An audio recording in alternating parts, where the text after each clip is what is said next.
Ika-66 na kabanata sa pagpapatuloy. Magkaharap pa din ang grupo ni Black Mountain Redbeard at ang grupo ni Chief Samaok. At isang tao ang nagsalita grabe. At sinabi pa ng matandang ito na nanggaling daw ng pagkakahanda niya. Parang alam daw niya na kung ano ang mangyayari.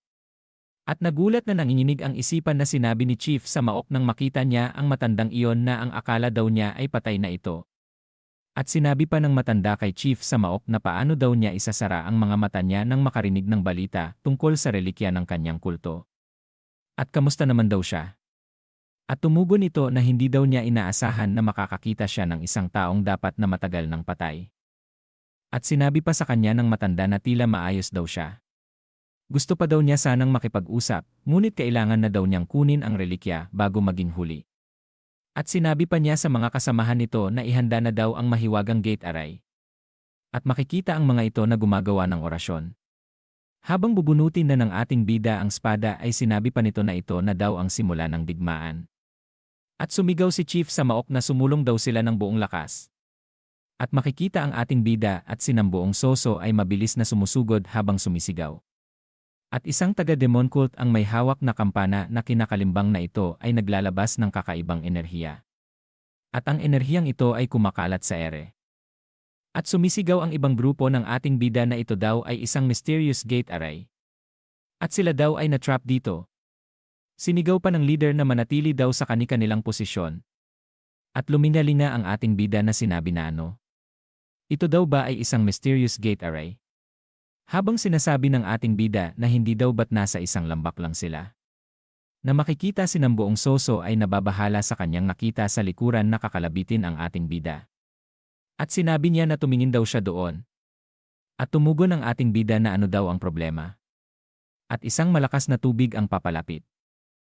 Sa kanila na sinigaw na sinabi ni Nambuong Soso na ano daw ang gagawin nila. Sila daw ay mamamatay na.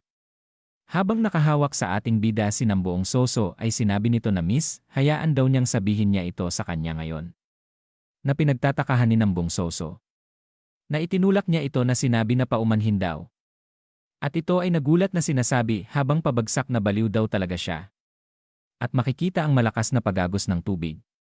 Hanggang sa ito ay dumaloy sa lambak. At ilang saglit pa ay nawala na ito. At makikita ang ating bida at si Nambuong Soso na pinipiga ang kanilang kasuotan. At biglang naisip ni Nambuong Soso ang nangyari na tumalon din ang ating bida na prenotektahan si Nambuong Soso. Na makikita sila sa ilalim ng tubig na magkapatong sila na tinititigan niya ito. At pagkatapos ay nahihiyang ibinaling ang tingin nito.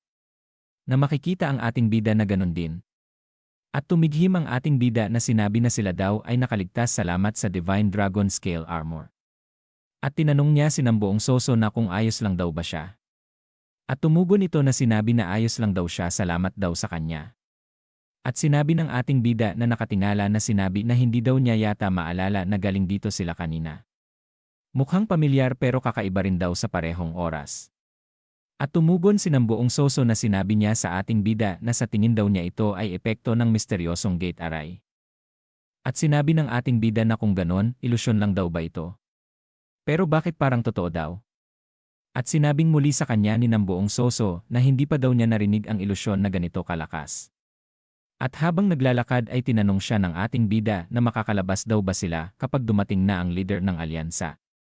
At tumugon ito sa sinabi ng ating bida na dahil daw may siyam na sorcerer, sa tingin daw niya hindi rin magiging madali para sa kanila. Sa pinakamasamang sitwasyon, baka daw kailangan nilang kumuha ng mga sorcerer mula sa alyansa. At napatingin na gulat ang ating bida. Kay Nambuong Soso nang sabihin pa nito na gayon paman, ang mga taong natrap daw sa aray ay mamamatay muna bago sila makarating dito. At itinuro ni Nambuong Soso sa ating bida ang Big Dipper. Habang makikita ang Big Dipper ay sinabi ng ating bida na anong klaseng salamangka daw ang ginamit dyan. At tumugon sa kanya si Nambuong Soso na sinabi na naglagay daw ang chief strategist ng pansamantalang butas sa aray para i-guide sila. Kung pupunta daw sila sa isang direksyon patungo sa Big Dipper, maaabot daw nila ang barrier. At napasabi ang ating bida na yon daw ay mabuti. At makikita ang kanyang paa na sinasabi na sila daw ay magpatuloy na sa paglalakad. Habang naglalakad sila ay sinabi ni Nambuong Soso sa kanya na pasensya na daw sa pagtawag niya sa kanya ng baliw kanina. At siya lang daw pala ay sinusubukan lang siyang iligtas. At tumugon ang ating bida na nahihiyang sinabi na hindi daw naman. Iyon lang daw ay isinaalang-alang dahil siya daw ay naging hindi mapagkakatiwalaan. At nagulat ang ating bida nang may makita siya. At makikita ang mga binte na mahahaba na may mga pulseras sa mga paa. At makikita ang ulo nito na ang mga mata ay nanlilisik at may sungay sa noo at mahahabang mga pangil. At sinabi ng ating bida na anong mga yon? At sinabi sa kanya ni ng buong soso na ito daw ay mga yakshas. At ang mga ito daw ay nag-ikot at pumapatay ng mga tao sa loob ng aray. At mabilis na tumakbo ang ating bida na sinabi niya kay ng buong soso na kailangan na daw nilang tumakbo agad. At makikita na mabilis silang tumatakbo na pinagmamasdan sila ng mga yakshas. At lumipat ang eksena kung saan ang mga gumawa ng aray ay makikita. At sinabi ng matanda sa kanyang alagad na siya daw ay gumawa ng isang gate. At mabilis nitong hinagis ang isang talisman na papel. At biglang nagkaroon ng isang butas na itim sa ginawa nilang aray. At mula sa butas ay lumabas sila Chief Samaok at ang squad leader at ang mga sundalo nito. At pagkatapos ay mabilis na bubunot sana ng spada ang squad leader. Na sinisigaw na papatayin daw niya siya. Na pinigilan nito ni Chief Samaok at sinabi na siya daw ay walang inaasahan na kahit ano mula sa kanya. At tinanong niya na ano daw ba ang gusto niya. At sinabi sa kanya ng matanda na ibigay daw niya sa kanya ang relikya ngayon din at kung hindi, aalisin daw niya ang gabay sa landas na ginawa niya. At ang mga naipit daw sa aray ay hindi tatagal ng kalahating oras nang wala ito. At tumugon na sinabi sa matanda ni Chief Samaok na hindi ba't makatarungan kung aalisin daw niya ang aray. At mumiti ang matanda at sinabi niya na kailangan daw nila ang mga hostage na yon. At nagulat na pumikit si Chief Samaok at sinabi sa squad leader na ibigay na daw niya sa kanya ito. At nababahalang sumagot siya na talaga daw bang ibibigay niya ito Chief Strategist. At tumingin sa kanya si Chief Strategist at sinabi nito na oo ibigay na daw niya ito. At naiinis na kinuha ni squad leader sa kanyang looban na kasuotan ang relic na nais ng matanda. At ito ay hinagis niya rito na kaagad nitong sinalo. At binuksan ng matanda at napasabi na ito daw ang lehitimong bagay. Sinabi pa nito kay na Chief Samaok na gayunpaman, nawawala daw ang leader string. At tumugon ito na sinabi sa matanda na tiyak daw na nabulok na ito. At dahil higit sa 1,000 taon na daw ang edad nito. At sinubukan daw nilang ayusin ang pagkakasunod-sunod pero hindi daw nila natiyak kung ano ito sa loob ng mga taon. At sinabi pa ni Chief Samaok sa kanyang isipan na may kabuang 18 bamboo strips. At ito daw ay maaaring isang kamanghamanghang bagay, ngunit ang halaga nito ay simboliko lamang sa ngayon dahil hindi daw nila alam ang tamang pagkakasunod-sunod. Dagdag pa niya na sinabi sa kanyang isipan na mukhang naiinis na sa tingin daw niya ito lang ang tanging magandang bahagi sa sitwasyong ito. At pagkatapos ay sinabi ni Black Mountain Redbeard sa matanda na ang Murim Alliance leader daw ay malapit nang dumating. At tumugon ang matanda na naiintindihan daw niya. At ang mga ito ay tumalikod na at sinabi ng matanda sa mga kasamahan na bumalik na daw sila sa Tianzong Mountain. Na pinagmamasdan lang ni Chief Samaok na umalis ang mga ito. At sinabi nito habang katabi niya si squad leader na seryosong nakatingin sa mga ito na ayaw daw sana niya silang basta paalisin, pero ang pangunahing prioridad daw nila ay iligtas ang mga tao na naipit sa aray. At pagkatapos ay makikita si Battled Viper na nakakubli sa nagyelong damuhan. Na pinagmamasdan ang mga naglalakad na mga demonic cult. At si Black Mountain Redbeard ay naramdaman at napasulyap dito. Ngunit wala itong nakita. At ilang saglit pa ay makikita na si Battled Viper sa kanilang hanay na nakasakay sa kabayo sa likuran ng matanda. At dito na po nagtatapos ang ika-66 na kabanata.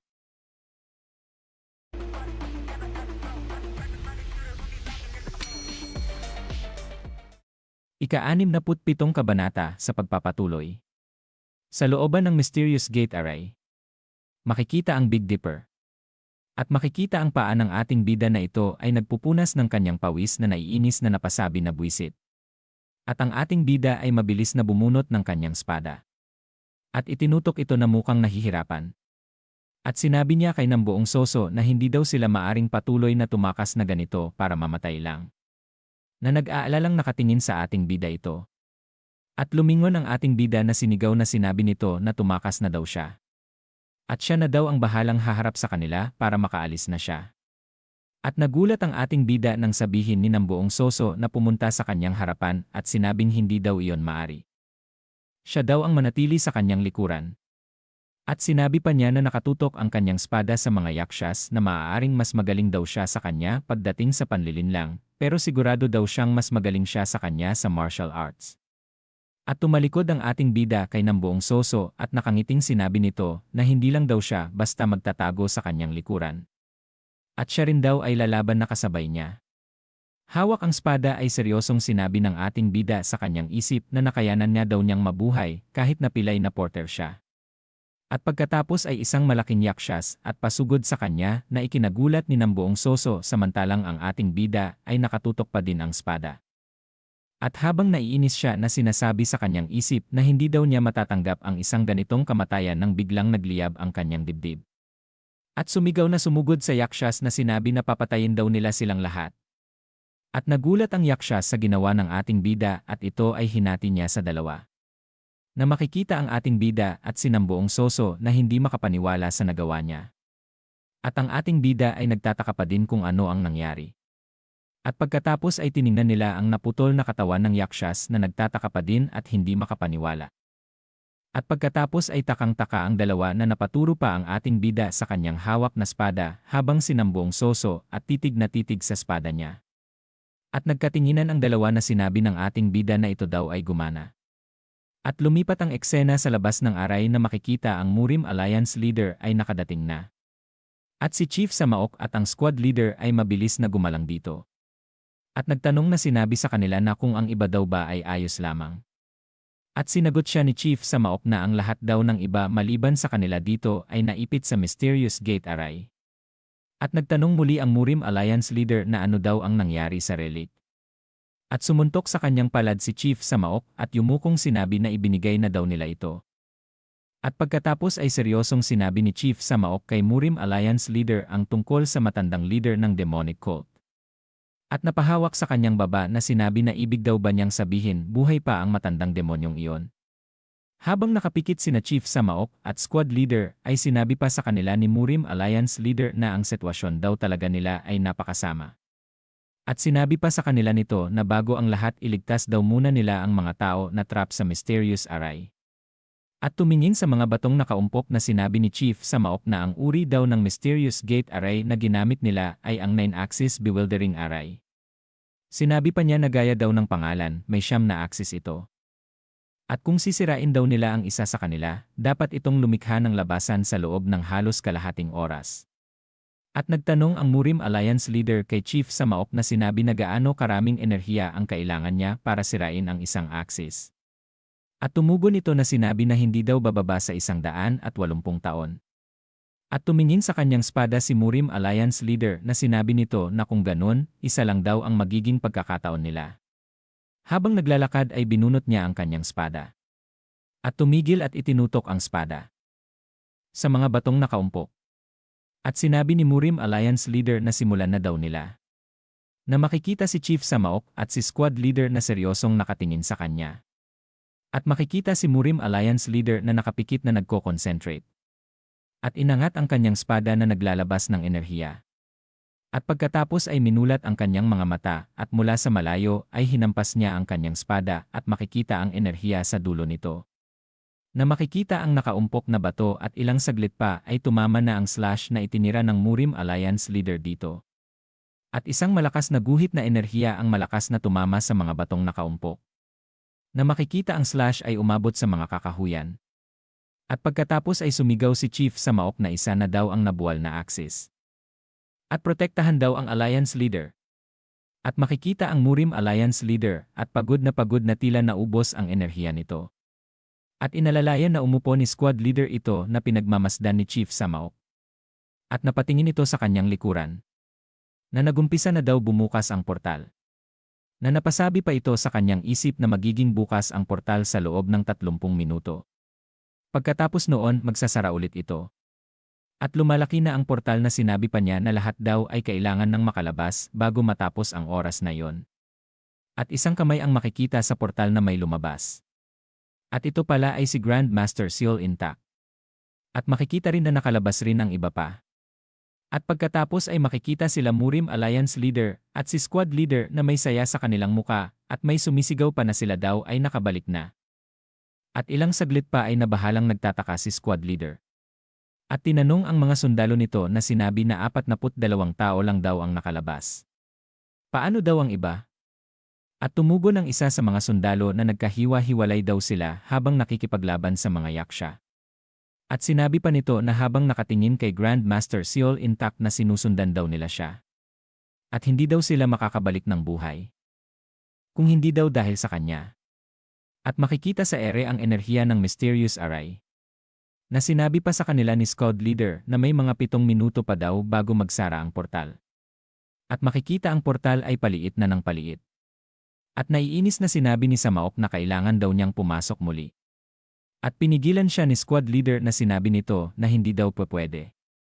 Dagdag pa niya na ang mga papasok daw ngayon ay hindi na makakasalubong ang mga naunang pumasok. Sinabi pa niya sa kanya na baka mawala rin daw siya sa huli. At nanginginig sa galit na nakatikom ang kamao ni Samaok na sinabi sa kanyang isip na wala daw siyang magagawa kundi panoorin ang kanyang mga tauhan na nailagay sa panganib. At pagkatapos ay makikita sa langit na kumikidlat. At si Battle Viper ay kasama na ang mga demonic cult sa linya sa likuran ng matandang leader. At ngiting tagumpay na tiningnan nito ang nakuha niyang relic. At inilagay sa kanyang looban ng damit. Na pinagmamasdan ni Battle Viper mula sa likuran ng matandang leader ng demonic cult. At kakaibang ngumiti si Battle Viper. At dito na po nagtatapos ang ika-66 na kabanata.